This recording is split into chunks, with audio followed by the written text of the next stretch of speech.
Incontinence यानी पेशाब leak होने का एक दूसरा कारण होता है apart from stress urinary incontinence, जिसे हम कहते हैं अर्जेंसी यूरिनरी इनकॉन्टिनेंस।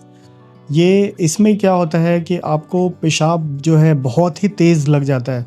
आप पेशाब को होल्ड नहीं कर पाते हैं। आपको इतना तेज़ पेशाब लगता है कि वॉशरूम जाने से पहले ही आपका यूरिन जो है लीक हो जाता है, कुछ ड्रॉपलेट्स। तो ये स्ट्रेस यूरिनरी इनकॉन्टिनेंस से अलग है। इसको हम लोग अर्जेंसी इनकॉन्टिनेंस कहते हैं, क्योंकि ये अर्जेंसी के साथ एसोसिएटेड होता है। तो इसका मेन कारण जो है, एक तो मेन कारण जो सबसे ज़्यादा कॉमन है वो ओवर एक्टिव ब्लैडर है। ओवर एक्टिव ब्लैडर का मतलब होता है कि ब्लैडर जो है आपका काफ़ी ज़्यादा सेंसिटिव हो जाता है यूरिन स्टोरेज को लेकर। अगर थोड़ा सा भी यूरिन आता है ब्लैडर में तो उसके मसल्स जो हैं, ब्लैडर के डेट्रूसल मसल, वो बहुत ही तेज़ी से कॉन्ट्रैक्ट करते हैं और आपका यूरिन जो है, स्फिंक्टर जो है यूरिन को होल्ड नहीं कर पाता है और यूरिन लीक हो जाता है। अर्जेंसी इनकॉन्टिनेंस के और भी रिवर्सिबल कॉजेज़ हो सकते हैं, लाइक यूरिनरी ट्रैक्ट में कोई इन्फेक्शन हो गया, उसकी वजह से सिस्टाइटिस हो जाती है, तो उसमें भी आपको अर्जेंसी यूरिनरी इनकॉन्टिनेंस मिलेगा।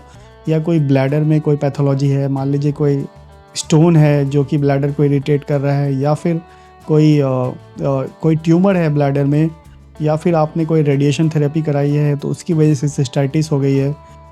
तो ये सब कॉजेज़ को आपको एलिमिनेट करना होगा कि आखिर आप अर्जेंसी यूरिनरी इनकॉन्टिनेंस किस वजह से है। मेल में भी ये कॉमन है अर्जेंसी इनकॉन्टिनेंस, जब late stages of prostate, benign prostatic hyperplasia में, बीपीएच, जिनको प्रोस्टेट की प्रॉब्लम है और ये प्रॉब्लम काफ़ी समय से है, तो लॉन्ग स्टैंडिंग रुकावट की वजह से पेशाब की थैली का जो मांसपेशी है वो काफ़ी ज़्यादा थिक हो जाती है। उसकी वजह से उनकी जो है ब्लैडर की कैपेसिटी भी कम होने लगती है।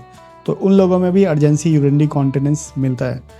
तो ये काफ़ी ज़रूरी है कि अगर आपको ऐसा सिम्टम है कि बहुत तेज़ पेशाब लग रहा है और यूरिन लीक भी हो जा रहा है, तो इसको डिफरेंशिएट करना कि ये किस वजह से हो रहा है।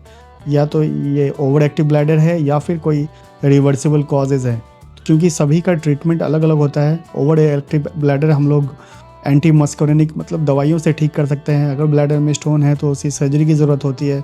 कोई ट्यूमर है तो उसको इवैल्यूएट करके उसको भी सर्जरी की ज़रूरत होती है। यूटीआई जो हम लोग सिंपल एंटीबायोटिक्स से ट्रीट कर सकते हैं।